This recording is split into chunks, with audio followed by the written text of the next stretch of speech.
Hey, what's up, everybody? Talking Trump, talking executive order. Trump signed executive order pausing immigration into the United States. New York Post article here.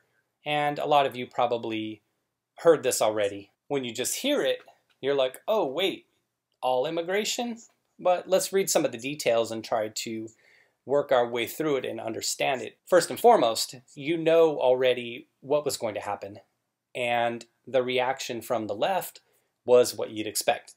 Everybody and their brother came out saying, oh, xenophobe in chief. You know, all the typical stuff that they've spouted at 50 million times at the other executive orders he's tried to put into place, or when he tries to get the border wall funding going, or when he tried to have that ban on individuals from certain countries. They called it the Muslim ban. Those individuals who say those kind of things, they wake up feeling that way. Racism, racist, xenophobe, bigot, those are the first words out of their mouth every morning.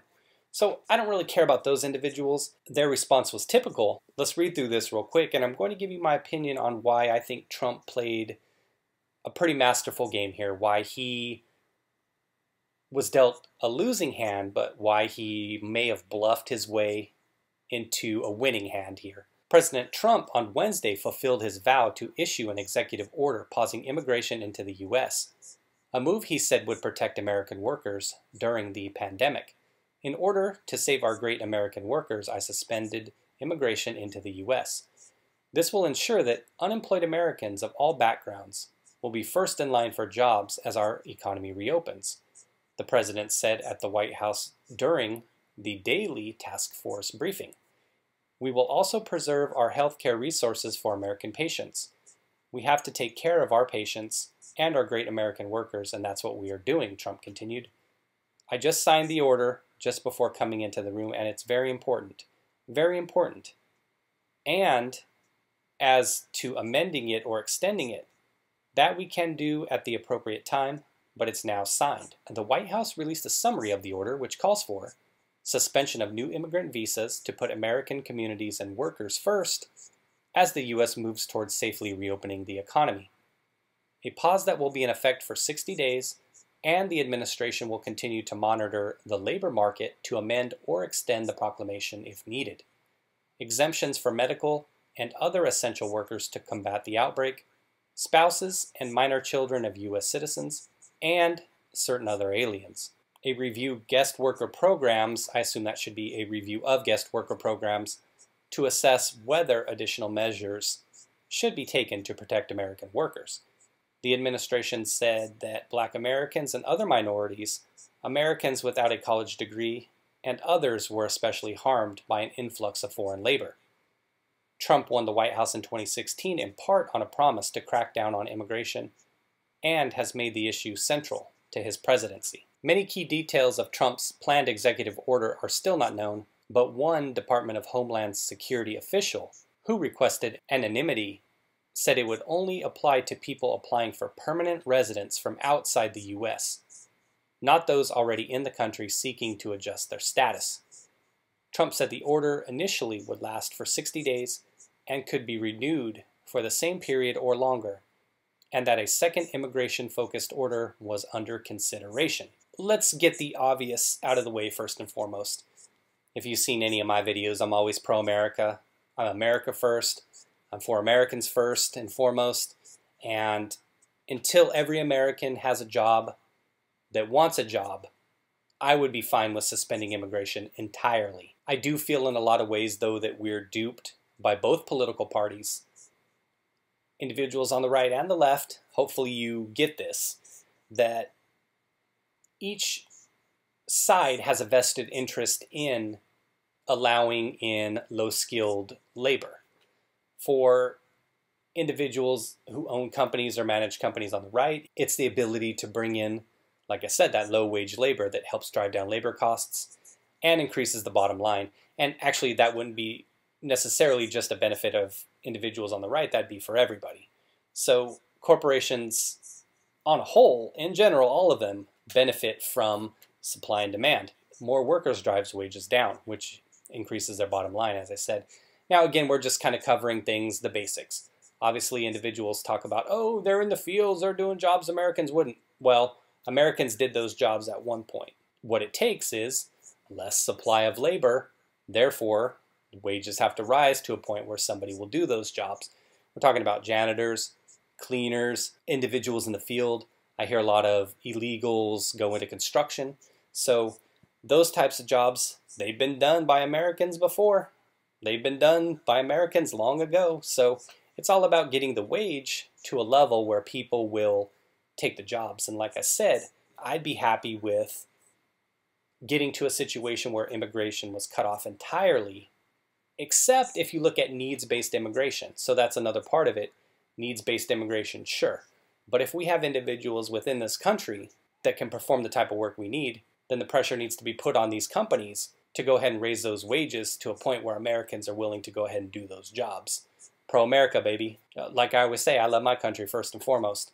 And every other individual in every other country around the world, they should be doing the same. They should think of their country first and foremost. Every leader, president, mayor, governor, whatever you want to call them, dictator, they need to think of their country first and foremost. Now, additionally, though, the thing where I see it as something where Trump may have been able to one-up everybody is, so we're at a point right now where it seems like a majority of Americans, from polls I've heard, are against immigration at this time.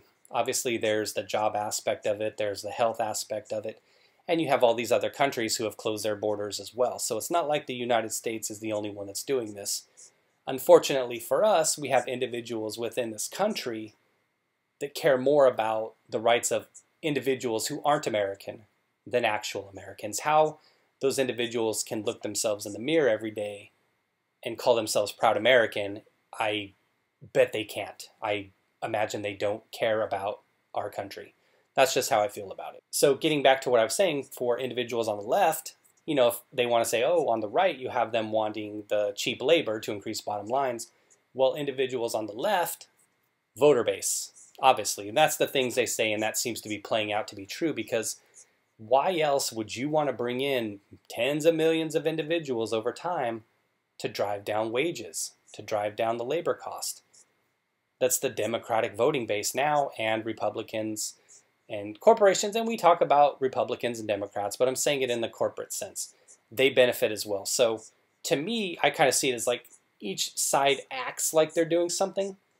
Each side acts like they're pushing or pulling for their certain ideology, but the game is rigged for the worker. That's just how I feel about it. Getting back to what I was saying, how I think he's one up the Democrats here, and you like with the statement that he put out there, where he made sure to highlight blacks, minorities, individuals without degrees, individuals harmed by the influx of foreign labor, which is a vast amount of people out there. And perhaps some of you watching this video fall into those categories. But what he did when he said that, and then right away Democrats came out with, oh, xenophobia, I feel like they missed a chance here to show unity within the country.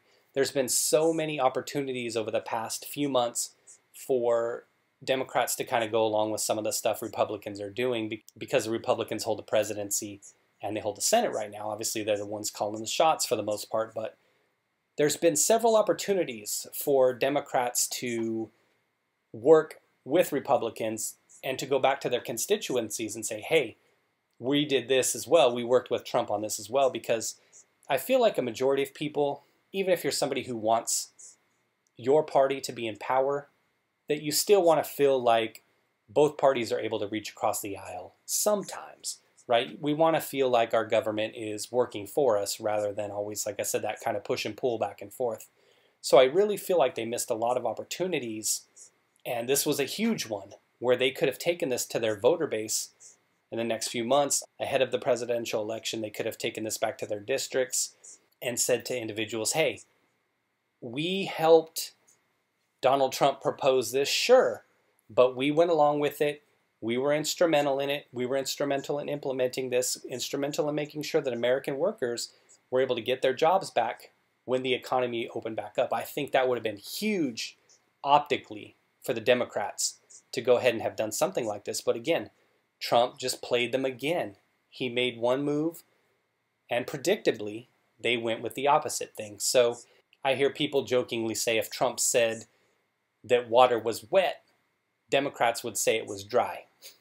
So I don't know. I mean, maybe it was the same under Obama. Maybe I wasn't paying as much attention at that time in terms of the tension between Republicans and Democrats, but I'm paying attention now, and I'll be paying attention going forward since I'm doing this. My feeling is they missed a huge chance here. And again, that's my bias, my love for the American worker, and wanting to see all of us and all of you do well ahead of anybody else, because most other countries, they're doing the same thing. They've closed their borders, they prioritize their workers, but for some reason, people in this country want to prioritize foreigners and illegals over American citizens. It'll never make any sense to me. I'll never get it. Does it make any sense to you? I don't know. But that's my thought on it. Again, huge missed opportunity for the Democrats here, in my opinion, and Trump can definitely play this. If it turns out that we're able to come through this and get out of this in, say, the next few months and start to open things back up, and a lot of people's jobs are protected, they're able to get back to work. Maybe he extends the ban temporarily another 60 days after this, but this can really work to his advantage if he can roll into debates with Biden and say, look at what I did for American workers. I think that that would be huge. So let me know what you think. Take care, everybody, and thanks for watching the video.